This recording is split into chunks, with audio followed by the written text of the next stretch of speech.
ಮನೆ ಮುಂದೆ ಸಾಮಾನ್ಯವಾಗಿ ನಿಂಬೆ ಹಣ್ಣು ಬಿಸಾಕುವಂಥದ್ದು, ಈ ತೆಂಗಿನಕಾಯಿ ಹಾಕುವಂಥದ್ದು, ಅಥವಾ ಕೋಳಿ ರಕ್ತವನ್ನ ಅಥವಾ ಕೋಳಿಯನ್ನ ಹಾಕುವಂಥದ್ದು, ಈ ತರ ಎಲ್ಲ ಮಾಡಿದಾಗ ಅವ್ರಿಗೆ ಅವರೇನೆ ಪರಿಹಾರ ಮಾಡ್ಕೋಬಹುದಾ? ಖಂಡಿತ ಅದನ್ನೇ ಹೇಳ್ತಾ ಇರೋದು. ಏನು ಅಂದರೆ ಈಗ 12 ಗಂಟೆ ರಾತ್ರಿಯಲ್ಲಿ ಒಂದು ಎಕ್ಸಾಂಪಲ್ ಒಂದು ಹೇಳ್ತೀನಿ. 12 ಗಂಟೆ ರಾತ್ರಿಯಲ್ಲಿ ಯಾರೋ ಬಂದು ನಿಮ್ಮ ಮನೆ ಹತ್ರ ಮಾಡ್ಬಿಟ್ಟು ಹೊಟ್ಟೋಗಿರ್ತಾರೆ. ಸೊ ಆವಾಗ ಏನಾಗಿ ಮಾಡಿದ ತಕ್ಷಣ ನಿಮ್ಮ ಮನೆ ಸುತ್ತು ನೆಗೆಟಿವ್ ಪಾಯಿಂಟ್ ಅಂದ್ಕೊಂಡಿರತ್ತಲ್ವ, ಆ ಕ್ಷಣಕ್ಕೆ ನೀವು ನೋಡಿರ್ತೀರಾ. ನೀವು ತಂತ್ರ ಪಂಡಿತ ಹತ್ರ ಹೋಗಿ ಅವ್ರು ಪರಿಹಾರ ಕೊಟ್ಟು ಅವ್ರೊಂದು ಡೇಟ್ ಕೊಡೋಷ್ಟೊಳಗಡೆ ಇಲ್ಲೇನಾಗಿರುತ್ತೆ, ಸ್ಟಾರ್ಟ್ ಆಗಿರುತ್ತೆ. ನಾನು ಈಗ ಅರ್ಥ ಆಯ್ತಾ ನಾನು ಏನಕ್ಕೆ ಕೊಡ್ತಾ ಇದ್ದೀನಿ ಅಂತ. ಆನ್ ದಿ ಸ್ಪಾಟಲ್ಲಿ ನಾನು ಕಲ್ತ್ಕೊಟ್ರೋ ವಿದ್ಯೆ ನೀವು ಆನ್ ದಿ ಸ್ಪಾಟಲ್ಲಿ ವರ್ಕೌಟ್ ಮಾಡ್ಬೋದಲ್ವಾ?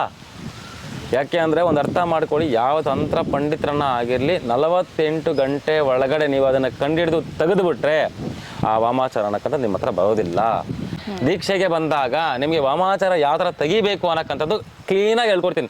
ಹೆಣ್ಣು ಮಕ್ಕಳಿಗೆ ಸಹ ಹೇಳ್ಕೊಡ್ತೀನಿ. ಈ ರುದ್ರಕಾಳಿ ದೀಕ್ಷೆ ಅನ್ನಕ್ಕಂಥ ಒಂದೇ ದಿನ 1 ಅವರ್ ಪಾಠ ಮಾಡಿ ಆಮೇಲೆ ನಾನು ದೀಕ್ಷೆ ಕೊಡೋದು ಯಾವತ್ತೇ ಆಗಲಿ. ಸಡನ್ನಾಗಿ ನಾನು ಯಾರಿಗೂ ದೀಕ್ಷೆ ಕೊಟ್ಟಿಲ್ಲ. 1 ಅವರ್ ನೋಡಿ ಹಿಂಗಿರುತ್ತೆ, ಈ ಥರ ಇರುತ್ತೆ, ಈ ಥರನೇ ನೀವು ಮಾಡ್ಕೊಳ್ಬೇಕು ಅಂತಂದಾಗ ಅದು ಖಂಡಿತ ನಿಮ್ಗೆ ವರ್ಕೌಟ್ ಆಗುತ್ತೆ. ಅದು ಯಾವುದೇ ರೀತಿ ನಿಮಗೆ ಮೋಸ ಮಾಡೋದಿಲ್ಲ.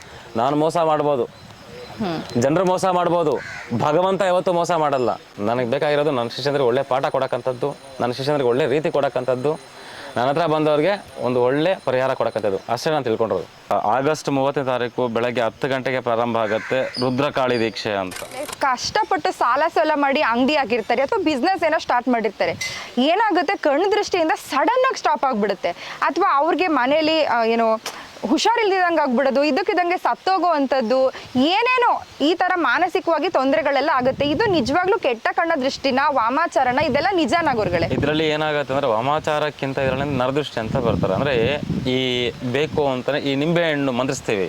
ಚಿಕ್ಕ ಮಕ್ಕಳಿಗೆ ದಾಟಾಗಿದೆ ಅಂತ ನಿಂಬೆಹಣ್ಣು ಮಂತ್ರಿಸ್ತೀವಿ. ಈ ನಿಂಬೆಹಣ್ಣಿಂದ ಏನಾಗುತ್ತೆ ಅಂದರೆ ಕೆಲವರಿಗೆ ಅವ್ರ ಮೇಲೆ ಶುಕ್ರವಾರ ಆಗಿರ್ಬೋದು, ಅಮಾವಾಸ್ಯೆ ಆಗಿರ್ಬೋದು, ಪೌರ್ಣಮಿ ಆಗಿರ್ಬೋದು, ಇದರ ಕೆಲವೊಂದು ವಿಶೇಷ ದಿನದಲ್ಲಿ ಹೋಗ್ಬಿಟ್ಟು ದೇವಿ ಹತ್ರ ಇಟ್ಬಿಟ್ಟು ಅವ್ರ ಹೆಸರಲ್ಲಿ ಶತ್ರು ನಾಶ ಆಗಲಿ ಅಂದ್ಬಿಟ್ಟು ನಿಂಬೆಹಣ್ಣು ತುಳಿತೀವಿ. ಇಲ್ಲಾಂದರೆ ಮಂತ್ರವಾದಿ ಹತ್ರ ಹೋಗ್ಬಿಟ್ಟು ನಿಂಬೆಹಣ್ಣು ಮಂತ್ರಿಸಿ ನಿಂಬೆಹಣ್ಣು ತುಳಿತೀವಿ. ಸೊ ಇದಕ್ಕೆ ಯಾವ ಥರ ಆಗುತ್ತೆ ಅಂದರೆ ಅದು ನರದೃಷ್ಟಿಯಾಗಿ ಪರಿವರ್ತನೆ ಆಗುತ್ತೆ. ಆ ಪರಿವರ್ತನೆ ಆದಾಗ ಅವಾಗ ಏನಾಗುತ್ತೆ, ವಾಮಾಚಾರಕ್ಕಿಂತ ದೊಡ್ಡದಾಗ್ಬಿಡುತ್ತೆ. ಅಂದರೆ ಇವನು ತುಳಿತಾ ಏನಾಗುತ್ತೆ ಅಂದರೆ ಇವನು ನಿರ್ವಾಸ ಆಗ್ಬಿಡ್ತಾನೆ, ಮತ್ತೆ ಏನು ಕೆಲಸ ಆಗಲ್ಲ ಅಂತ ಮನೇಲಿ ಕೂತ್ಕೊಂಡು ಮೂಡಾಫ ಕೂತ್ಕೊಂಡ್ಬಿಡ್ತಾನೆ. ನನಗೇನು ಆಗಲ್ಲ, ಇನ್ನು ನನ್ನ ಕತೆ ಮುಗೀತು ಅಂತ. ನೋಡಿ, ಭಗವಂತ ಅನ್ನಕ್ಕಂಥದ್ದು ಕಷ್ಟದಲ್ಲಿ ಕೊಡ್ತಾನೆ, ಸುಖದಲ್ಲಿ ಕೊಡ್ತಾನೆ. ಎರಡರಲ್ಲಿ ಹೆಂಗಿದ್ದೆ ಅಂತ ಒಂದು ಪರೀಕ್ಷೆ ಮಾಡ್ತಾನೆ. ಆ ಪರೀಕ್ಷೆ ಮಾಡಿದಾಗ ನಿನಗೆ ಒಂದು ದಾರಿಯನ್ನು ತೋರಿಸ್ತಾನೆ. ಈ ದಾರಿಯಲ್ಲಿ ಹೋಗು. ನಿನ್ನ ಮೈಂಡ್ಗೆ ಅನ್ಸುತ್ತೆ ನಾನು ಇವ್ರ ಹತ್ರ ಹೋದೆ ಪರಿಹಾರ ಆಗುತ್ತೆ. ನಿನ್ನ ಮೈಂಡ್ಗೆ ಅನ್ಸುತ್ತೆ, ನನ್ನ ಹತ್ರ ಬಾ ಅಂತ ನಾನು ಕೇಳ್ತಿಲ್ಲ, ನಿನ್ನ ಮೈಂಡ್ಗೆ ಅನ್ಸುತ್ತೆ. ಆ ಮೈಂಡಲ್ಲಿ ಹೋಗಾಗ ಅವಾಗ ದೀಕ್ಷೆ ಆಗಿರ್ಬೋದು, ನಿನಗಾಗಿರೋವಂಥದ್ದು ತೆಗೆಸ್ಕೊ. ಆಮೇಲೆ ನಿನ್ನ ಜೀವನವನ್ನು ಪ್ರಾರಂಭ ಮಾಡು. ನೋಡಿ, 5 ಕೈ ಒಂಥರ ಇರಲ್ಲ, 5 ಕೈ ಒಂಥರ ಇಲ್ಲ. ಈ ಬೆರಳು ಒಂಥರ ಇರುತ್ತೆ, ಈ ಬೆರಳು ಒಂಥರ ಇರುತ್ತೆ, ಈ ಬೆರಳು ಒಂಥರ ಇರುತ್ತೆ. ನಾನು ಫಸ್ಟ್ ನಿನ್ನ ಕೆಲಸ ನೀನು ನೋಡ್ಕೊಂಡು, ಈ ಬೆರಳು ನಂತರ ನೋಡಿಸ್ತೆ, ಫಸ್ಟ್ ನೀನು ನೋಡ್ಕೊಂಡಿದ್ದು ಅಂತ, ಫಸ್ಟ್ ನಿನ್ನ ಕೆಲಸ ನೀನು ನೋಡು ಅಂತ ಹೇಳುತ್ತೆ. ಅದೇ ಕೆಲಸ ನಾನು ಮಾಡ್ತಾಯಿದ್ದೀನಿ. ನಾನು ನೀನು ಚೆನ್ನಾಗಿದೆಯಾ ಹಾಳಾಗಿದೆಯಾ ಬೆರಳು ತೋರಿಸಲ್ಲ. ನನ್ನ ಹತ್ರ ಬಂದಾಗ ನಿನಗೇನು ಕೊಡಬೇಕೋ ಅದು ನಾನು ಕೊಡ್ತಾಯಿದ್ದೀನಿ. ಏನು ದೀಕ್ಷೆ ಬೇಕಾ, ಏನು ಪಾಠ ಬೇಕಾ, ಇಲ್ಲ ನಿನ್ಗೇನೋ ಆಗಿದೆಯಾ ನಾನು ಕೊಡ್ತಾಯಿದ್ದೀನಿ, ನ್ಯಾಯಬದ್ಧದಲ್ಲೇ ಕೊಡ್ತಾಯಿದ್ದೀನಿ. ನಾನೇನೋ ಒಬ್ಬರು ಮನೆ ಅಯ್ಯೋ ಗುರುಗಳು 10 ಲಕ್ಷ ಕೇಳಿದ್ರು, 50 ಲಕ್ಷ ಕೇಳಿದ್ರು ಅಂತ ಇವತ್ತವರೆಗೂ ನಾನು ಯಾರ ಹತ್ರ ಅಷ್ಟೊಂದು ಕೇಳಿಲ್ಲ. ಇವತ್ತವರೆಗೂ ನನಗೆ ಹತ್ರ ಬೇಕಾಗಿಲ್ಲ. ಒಂದು ಮನುಷ್ಯ ನಾರ್ಮಲ್ ಸಂಪಾದನೆ ಏನು ಮಾಡ್ತಿದ್ದೇನೋ ಅದನ್ನೇ ತೊಗೊಂಡು ನಾನು ಮಾಡ್ತಾಯಿದ್ದೀನಿ. ಆಯಿತಾ? ಇದರಲ್ಲಿ ಇನ್ನೊಂದು ಲೆವೆಲ್ ಬೆಳಿಬೇಕು ಅಂದಿದ್ರೆ ಇವತ್ತವರೆಗೂ ಸುಭಾಷ್ ಆಚಾರ್ಯಗೆ ಬೆಂಗಳೂರಲ್ಲಿ 4 ಮನೆ ಇಡ್ತಾಯಿತ್ತು, 4 ಬಿಲ್ಡಿಂಗ್ ಇಡ್ತಾಯಿತ್ತು. ಸೊ ಇದು ನನಗೆ ಬೇಕಾಗಿದೆ, ನಾನು ಮಾಡ್ತಾ ಇರೋದು ಜನಸೇವೆ ನಾನು ಮಾಡ್ತಾಯಿದ್ದೀನಿ. ಪ್ಲಸ್ ಇನ್ನೊಂದು ಏನಂದರೆ ನಾನು ಮೈನು ಜನಸೇವೆ ಮಾಡೋಕ್ಕಿಂತ ನನ್ನ ಶಿಷ್ಯನಿಗೆ ನಾನು ವಿದ್ಯೆ ಕಲಿಸ್ಕೊಡೋದು ನನಗೆ ವೆರಿ ಇಂಪಾರ್ಟೆಂಟ್ ವಿಚಾರ. ಆ ವಿದ್ಯೆಗೋಸ್ಕರ ಎಷ್ಟು ಬೇಕೋ ಅಷ್ಟು ಫೈಟ್ ಮಾಡ್ತಾಯಿದ್ದೀನಿ. ಎಷ್ಟೆಷ್ಟು ಅಲಿಗೇಷನ್ಸ್ ಬಂತು, ನೀವು ವಿದ್ಯೆ ಮಾಡಬಾರ್ದು ಅಂತ ಹೇಳಿದ್ರು, ನೀವು ವಿದ್ಯೆ ನಿಲ್ಲಿಸ್ಬಿಡ್ಬೇಕು ಅಂತ ಹೇಳಿದ್ರು. ಯಾಕೆ ಅಂತ ಕೇಳಿದ್ದಕ್ಕೆ ಅವ್ರು ಕಲಿತ ಮೇಲೆ ನಮಗೇನಿರುತ್ತೆ, ಎಷ್ಟೋ ಜೊತೆ ನನ್ನ ಮೇಲೆ ಅಲಿಗೇಷನ್ ಮಾಡಿದ್ರು. ನಾನು ಯಾವುದಕ್ಕೆ ಎದುರಲ್ಲ, ಎದುರೋದಕ್ಕೆ ಒಂದೇ ಆ ದೇವಿಗೆ, ಆ ಗಣಪತಿಗೆ. ಇನ್ಯಾರಿಗೆ ಆಗಲಿ ತಂದೆ ತಾಯಿಗೆ ಎದುರ್ತೀನಿ, ಇನ್ಯಾರಿಗೂ ಎದುರಕ್ಕೆ ಹೋಗಲ್ಲ. ಸೊ ನಿಮ್ಮ ಕೈಲಿ ಆಗಿದ್ದಾಗಲಿ ನನ್ನ ಕೈಲಿ ನಾನು ಮಾಡ್ತೀನಿ ಅಂತ ಇದನ್ನೇ ಚಾಲೆಂಜ್ ಹೇಳ್ತೀನಿ. ಮುಂದಕ್ಕೂ ಮಾಡ್ತೀನಿ, ಮುಂದಕ್ಕೂ ಮಾಡ್ತಾ ಇರ್ತೀನಿ. ಸೊ ಕಲಿಯೋದು ಬಿಡೋದು ಅವ್ರಿಗೆ ಬಿಟ್ಟಿದ್ದಷ್ಟೇ. ಗುರುಗಳೇ, ರುದ್ರಕಾಳಿ ದೀಕ್ಷೆಯನ್ನ ಯಾರು ತಗೊಂಡಿರ್ತಾರೆ ಅಂತ ಅನ್ಕೊಳ್ಳಿ, ನಿಮ್ಮ ಶಿಷ್ಯಂದ್ರು, ಅವ್ರುಗಳು ಈ ಮನೆ ಮುಂದೆ ಸಾಮಾನ್ಯವಾಗಿ ನಿಂಬೆ ಹಣ್ಣು ಬಿಸಾಕುವಂಥದ್ದು, ಈ ತೆಂಗಿನಕಾಯಿ ಹಾಕುವಂಥದ್ದು, ಅಥವಾ ಕೋಳಿ ರಕ್ತವನ್ನ ಅಥವಾ ಕೋಳಿಯನ್ನ ಹಾಕುವಂಥದ್ದು, ಈ ತರ ಎಲ್ಲ ಮಾಡಿದಾಗ ಅವ್ರಿಗೆ ಅವರೇನೆ ಪರಿಹಾರ ಮಾಡ್ಕೋಬಹುದಾ? ಖಂಡಿತ ಅದನ್ನೇ ಹೇಳ್ತಾ ಇರೋದು. ಏನು ಅಂದರೆ ಈಗ 12 ಗಂಟೆ ರಾತ್ರಿಯಲ್ಲಿ ಒಂದು ಎಕ್ಸಾಂಪಲ್ ಒಂದು ಹೇಳ್ತೀನಿ. 12 ಗಂಟೆ ರಾತ್ರಿಯಲ್ಲಿ ಯಾರೋ ಬಂದು ನಿಮ್ಮ ಮನೆ ಹತ್ರ ಮಾಡ್ಬಿಟ್ಟು ಹೊಟ್ಟೋಗಿರ್ತಾರೆ. ಸೊ ಆವಾಗ ಏನಾಗಿ ಮಾಡಿದ ತಕ್ಷಣ ನಿಮ್ಮ ಮನೆ ಸುತ್ತು ನೆಗೆಟಿವ್ ಪಾಯಿಂಟ್ ಅಂದ್ಕೊಂಡಿರತ್ತಲ್ವ, ಆ ಕ್ಷಣಕ್ಕೆ ನೀವು ನೋಡಿರ್ತೀರಾ, ನೀವು ತಂತ್ರ ಪಂಡಿತ ಹತ್ರ ಹೋಗಿ ಅವ್ರ ಪರಿಹಾರ ಕೊಟ್ಟು ಅವ್ರೊಂದು ಡೇಟ್ ಕೊಟ್ಟು ಕೊಡೋಷ್ಟೊಳಗಡೆ ಇಲ್ಲೇನಾಗಿರುತ್ತೆ, ಸ್ಟಾರ್ಟ್ ಆಗಿರುತ್ತೆ. ಹೌದು. ನಾನು ಈಗ ಅರ್ಥ ಆಯ್ತಾ ನಾನು ಏನಕ್ಕೆ ಕೊಡ್ತಾ ಇದ್ದೀನಿ ಅಂತ. ಆನ್ ದಿ ಸ್ಪಾಟಲ್ಲಿ ನಾನು ಕಲ್ತ್ಕೊಟ್ರೋ ವಿದ್ಯೆ ನೀವು ಆನ್ ದಿ ಸ್ಪಾಟಲ್ಲಿ ವರ್ಕೌಟ್ ಮಾಡ್ಬೋದಲ್ವಾ? ಯಾಕೆ ಅಂದರೆ ಒಂದು ಅರ್ಥ ಮಾಡ್ಕೊಳ್ಳಿ, ಯಾವ ತಂತ್ರ ಪಂಡಿತರನ್ನ ಆಗಿರಲಿ 48 ಗಂಟೆ ಒಳಗಡೆ ನೀವು ಅದನ್ನು ಕಂಡುಹಿಡಿದು ತೆಗೆದುಬಿಟ್ರೆ ಆ ವಾಮಾಚಾರ ಅನ್ನೋಕ್ಕಂಥ ನಿಮ್ಮ ಹತ್ರ ಬರೋದಿಲ್ಲ. 48 ಗಂಟೆಗಳ ನಂತರ ನೀವು ಅದನ್ನೇ ಇಟ್ಕೊಂಡು ಅದನ್ನೇ ಇದ್ದರೆ ಅದು ತುಂಬ ಹೈ ಆಗ್ತಾ ಇರುತ್ತೆ. ಯಾಕಂದರೆ ದುಷ್ಟಶಕ್ತಿಗಳು ಅನ್ನೋಕ್ಕಂಥದ್ದು ಅಟ್ಯಾಕ್ ಆಗ್ತಾ ಇರುತ್ತೆ, ನಿಮ್ಮ ಮೇಲೆ ಒಂದು ಪರಿಣಾಮ ಬೀಳ್ತಾ ಇರುತ್ತೆ. ಮನೆಯಲ್ಲಿ ನೆಮ್ಮದಿರಕ್ಕಂಥದ್ದು, ಗಲಾಟೆ ಮಾಡ್ಕೊಳಕ್ಕಂಥದ್ದು, ನಿಮ್ಮ ಮನೆ ಯಜಮಾನರಾಗಿ ಕೆಟ್ಟ ಸವಾಸಗಳಿಗೆ ಅಡಿಟ್ ಆಗಕ್ಕಂಥದ್ದು ಇದೆಲ್ಲ ಆಗುತ್ತೆ. ಅದಕ್ಕೆ ನಾನು ದೀಕ್ಷೆಗೆ ಬನ್ನಿ. ದೀಕ್ಷೆಗೆ ಬಂದಾಗ ನಿಮಗೆ ವಾಮಾಚಾರ ಯಾವ ಥರ ತೆಗಿಬೇಕು ಅನ್ನೋಕ್ಕಂಥದ್ದು ಕ್ಲೀನಾಗಿ ಹೇಳ್ಕೊಡ್ತೀನಿ. ಹೆಣ್ಣು ಮಕ್ಕಳಿಗೆ ಸಹ ಹೇಳ್ಕೊಡ್ತೀನಿ. ಆನ್ ದಿ ಸ್ಪಾಟಲ್ಲಿ ನೀವು ಇದು ಮಾಡ್ಬಿಡ್ಬೋದು. ಆವಾಗ ನಿಮ್ಗೆ ಏನಾಗುತ್ತೆ, 48 ಗಂಟೆ ಒಳಗಡೆ ನೀವು ಮಾಡಿದಾಗಿಂದ ಆ ಪ್ರಭಾವ ಅನ್ನೋಕ್ಕಂಥದ್ದು 50ರಷ್ಟು ಕಮ್ಮಿ ಆಗುತ್ತೆ. ಆವಾಗ ನೀವು ಭೇಟಿಯಾಗಿ ತೆಗೆಸ್ಕೊಳ್ಳಿ. ಇಲ್ಲ ಸಂಪೂರ್ಣ ಅದನ್ನು ಸಂಪೂರ್ಣವೂ ಕಲಿಸ್ಕೊಡ್ತೀವಿ. ಆ ಸಂಪೂರ್ಣ ಆನ್ ದಿ ಸ್ಪಾಟಲ್ಲಿ ನೀವು ಮಾಡ್ಕೊಳ್ಳೋ ಶಕ್ತಿ ನಿಮಗೆ ಕೊಟ್ಟಾಗ ಮತ್ತು ಗುರು ಏನಕ್ಕೆ ಬೇಕು, ಮತ್ತು ಇನ್ನೊಬ್ಬ ತಂತ್ರ ಪಂಡಿತರು ಏನಕ್ಕೆ ಬೇಕು? ನಾನು ಅದನ್ನೇ ಹೇಳ್ತಾ ಇರೋದು. 48 ಗಂಟೆ ಒಳಗಡೆ ಏನು ಪರಿಹಾರ ಮಾಡ್ಕೊಡ್ಬೇಕು ನಿಮಗೆ ಕೊಟ್ಬಿಡ್ತೀವಿ. ಅದನ್ನು ನೀವೇ ಪರಿಹಾರ ಮಾಡ್ಕೊಳ್ಬೋದಲ್ವಾ? ಸೊ ಅವಾಗ ಯಾಕೆ ಇನ್ನೊಬ್ಬರನ್ನ ಮೋಸ ಮಾಡ್ತೀರಾ?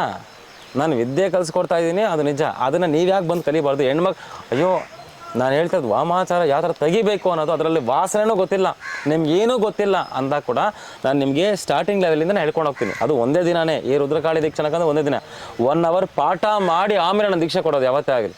ಸಡನ್ನಾಗಿ ನಾನು ಯಾರಿಗೂ ದೀಕ್ಷೆ ಕೊಟ್ಟಿಲ್ಲ. 1 ಅವರ್ ನೋಡಿ ಹಿಂಗಿರುತ್ತೆ, ಈ ಥರ ಇರುತ್ತೆ, ಈ ಥರನೇ ನೀವು ಮಾಡ್ಕೊಳ್ಬೇಕು ಅಂತಂದಾಗ ಅದು ಖಂಡಿತ ನಿಮ್ಗೆ ವರ್ಕೌಟ್ ಆಗುತ್ತೆ.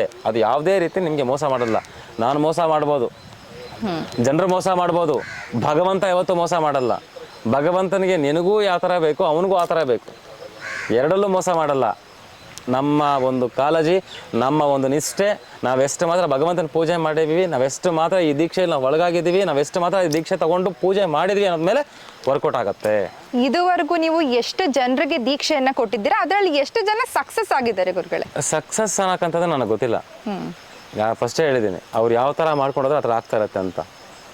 ಸಕ್ಸಸ್ ರೇಟ್ ಅನ್ನೋಕ್ಕಂತಂದರೆ ಹಿಸ್ಟ್ರಿ ತೆಗಿಬೇಕಾಗತ್ತೆ. ಫೈಲ್ಯೂರ್ ಅನ್ನೋದು ಹಿಸ್ಟ್ರಿ ತೆಗಿಬೇಕಾಗತ್ತೆ. ನಾನು ಎರಡಕ್ಕೂ ಬಾಗ್ತೀನಿ. ನಾನು ಹೇಳ್ತೀನಿ, ಇವತ್ತವರೆಗೂ ದೀಕ್ಷೆ ತೊಗೊಂಡು ಗುರುಗಳು ನಂಗೆ ಆಗಿಲ್ಲ ಅಂದ್ರೆ ಮತ್ತೆ ವಾಪಸ್ ಕರ್ಸ್ಕೊಂಡು ನಾನು ಕೊಟ್ಟಿದ್ದೀನಿ, ಮಾಡಿಕೊಟ್ಟಿದ್ದೀನಿ. ನನ್ನ ಸಹಸ್ತಾಗಳಿಂದ ನಾನೇ ಮಾಡಿಕೊಟ್ಟಿದ್ದೀನಿ, ಯಾರನ್ನೂ ಬಿಡೋದಿಲ್ಲ. ಆಗಿಲ್ಲ ಅಂದ್ರೆ ಮತ್ತೆ ಮತ್ತೆ ಕರ್ಸ್ಕೊಂಡೆ ನಾನು ಮಾಡ್ತಾಯಿದ್ದೀನಿ, ಬಿಡ್ತಾ ಇಲ್ವೇ? ಸೊ ಒಂದು ಭಾಷಾಚಾರ್ಯ ಮೋಸ ಆಗಿದೆ ಅನ್ನೋದು ಒಬ್ಬರ ಹತ್ರ ತೋರಿಸ್ಬಿಡಿ. ಒಂದು ಸತಿ ಆಗಿಲ್ಲ ಅಂದರೆ ಮತ್ತೆ ಕರ್ಸ್ಕೊಂಡು ನಾವೇನು ಮಾಡಬೇಕು? ಗುರುಗಳೇ, ಇದು ಈ ಕೆಟ್ಟ ಕಣ್ಣ ದೃಷ್ಟಿ ಬರೀ ಸಾಮಾನ್ಯ ಮನುಷ್ಯರಿಗೆ ಮಾತ್ರ ಆಗುತ್ತಾ, ಅಥವಾ ಈ ನಟ ನಟಿಯರು, ರಾಜಕಾರಣಿಗಳು ಇವ್ರುಗಳಿಗೆ ಯಾಕೆ ಈ ಕೆಟ್ಟ ಕಣ್ಣ ದೃಷ್ಟಿ ಏನು ಯಾಕೆ ಬೀಳಲ್ಲ ಅವ್ರಿಗೆ ಅಂತ? ರಾಜಕಾರಣಿ ಅಂದ್ರೆ ದೊಡ್ಡ ಕೊಂಬಿರತ್ತ, ಅವರು ಮನುಷ್ಯರೇ ಅಲ್ವಾ? ಅವರು ಮನುಷ್ಯರೇ ತಾನೆ, ಅವ್ರಿಗೂ ರಕ್ತ ಹರಿತಿರುತ್ತೆ, ಅವ್ರಿಗೂ 2 ಕಾಲು ಕೈ ಇದ್ದಿರುತ್ತೆ, ಕಣ್ಣಿರುತ್ತೆ. ಅವರೇನು ದೊಡ್ಡ ಸೆಲೆಬ್ರಿಟಿಗಳಂದ್ರೆ ರಾಜಕಾರಣಿ ಅಂದರೆ ಜನಗಳ ಹಿಂದೆ ಇರೋ ರಾಜಕಾರಣಿ, ಜನಗಳ ಮುಂದೆ ಅಲ್ಲ ಹಿಂದೆ ಇದ್ದು ನಡೆಸೋನು ರಾಜಕಾರಣಿ. ಅವ್ರಿಗೇನು ಬೀಳಲ್ವಾ? ಅದ್ರಲ್ಲಿ ಒಬ್ಬನ ಶತ್ರು ಇರಲ್ವಾ? ಎಲ್ಲರೂ ನಮ್ಮವರೇ ಅಂದ್ಕೊಂಡು ಹೋಗಿರ್ತಾನೆ, ಹಿಂದೆ ಬಗಿತಾ ಇರ್ತಾರೆ ಅಷ್ಟೇ. ಓಕೆ, ಅವರು ಯಾವ ರೀತಿಯಾದಂತಹ ಪರಿಹಾರವನ್ನ ಮಾಡ್ಕೋಬಹುದು ಅಂತ ನೋಡಿ. ದೀಕ್ಷೆಗೆ ಬರಂಗಿದ್ರೆ ಬರ್ಬೋದು, ಇಲ್ಲ ಅಂದ್ರೆ ಆಫೀಸ್ ಬಂದು ಸಪ್ರೇಟಾಗಿ ಬೇಕಾದ್ರೆ ಮಾಡ್ಬೋದು ಅಷ್ಟೇ. ಎಲ್ಲರೂ ಕೂಡ ದೀಕ್ಷೆಯನ್ನೇ ಪಡ್ಕೊಳಕ್ಕಾಗೋದಿಲ್ಲ, ನಮ್ಗೆ ಪರಿಹಾರ ಆದ್ರೆ ಖಂಡಿತ ಆಗ್ಬೋದು, ಆದ್ರೂ ಆಗ್ಬೋದು. ಯಾವ ತರ ಆದ್ರೂ ಸದಾ ಸೇವೆಯಲ್ಲಿ ಸುಭಾಷ್ ಆಚಾರ್ಯ ಅಂತ ಹೇಳಿದಲ್ಲ, ಸದಾ ನಿಂತೀನಿ ಸುಭಾಷ್ ಆಚಾರ್ಯ ಅಂತಾನೆ ಹೇಳ್ತೀನಿ. ಸೊ ಯಾವತ್ತೇ ಆಗಿರಲಿ, ರಾಜಕಾರಣಿಗಳಾಗಿರ್ಬೋದು, ಫಿಲಿಮ್, ನನಗೆ ಇಂಥವ್ರ ಮೇಲೆ ನಾನು ಫೋಕಸ್ ಯಾವತ್ತೂ ಇಡಲ್ಲ ಮೇಡಮ್. ನನಗೆ ಅದು ಬೇಕಾಗೂ ಇಲ್ಲ. ನಂಗೆ ರಾಜಕಾರಣಿ ಒಳ್ಳೇದು ಮಾಡಬೇಕು, ಮತ್ತು ಈ ಫಿಲಿಮ್ ಇಂಡಸ್ಟ್ರಿ ಒಳ್ಳೇದು ಮಾಡಬೇಕು ಅನ್ನೋಕ್ಕಂಥದ್ದು ನನಗೆ ಇವತ್ತವರೆಗೂ ನನಗೆ ಮನಸ್ಸಿಗೆ ಬಂದಿಲ್ಲ. ನಾನು ಅದನ್ನು ತಗೊಳೋದೇ ಇಲ್ಲ. ಯಾಕೆ ಅಂದಾಗ ನನಗೆ ಅಂದರೆ ಅವ್ರಿಗೆ ಪರಿಹಾರ ಕೊಡ್ಬೇಕಂದ್ರೆ ಕೊಟ್ಬಿಡ್ತೀವಿ. ನಾನು ಬೇಕಾಗಿರೋದು ಜನರು. ರಾಜಕಾರಣಿಗಿಂತ ಮೋಸ ಹೋಗೋದು ಫಸ್ಟ್ ಜನರು. ಆ ಜನಗಳಿಗೆ ಕೊಡಬೇಕು ಅನ್ನೋದು ನನ್ನ ಆಸೆ. ಜನರಿಂದ ಮೆಚ್ಚಿದ ನಾಯಕ ಆಗ್ತಾನೆ ಬಿಟ್ಟರೆ ನಾಯಕನಿಂದ ಮೆಚ್ಚಿದ ಜನ ಯಾವತ್ತೂ ಆಗಲ್ಲ. ಜನರಿಂದ ಮೆಚ್ಚಿದ ನಾಯಕ ಆಗ್ತಾನೆ. ನಾನು ಅದೇ ನಾನು ಜನದಲ್ಲೇ ಹೋಗ್ತಾ ಇದ್ದೀನಿ, ನಾನು ಜನರಿಗೆ ಕೊಡ್ತೀನಿ. ಬಿಡ್ತಾರ ನನ್ನ ತಲೆನೂ ಕೆಡ್ಸ್ಕೊಳಕ್ಕೆ ಹೋಗಲ್ಲ. ನನಗೆ ಬೇಕಾಗಿರೋದು ನನ್ನ ಶಿಷ್ಯಂದ್ರಿಗೆ ಒಳ್ಳೆ ಪಾಠ ಕೊಡೋಕ್ಕಂಥದ್ದು, ನನ್ನ ಶಿಷ್ಯಂದ್ರಿಗೆ ಒಳ್ಳೆ ರೀತಿ ಕೊಡೋಕ್ಕಂಥದ್ದು, ನನ್ನ ಹತ್ರ ಬಂದವ್ರಿಗೆ ಒಂದು ಒಳ್ಳೆ ಪರಿಹಾರ ಕೊಡೋಕ್ಕಂಥದ್ದು ಅಷ್ಟೇ ನಾನು ತಿಳ್ಕೊಂಡಿರೋದು.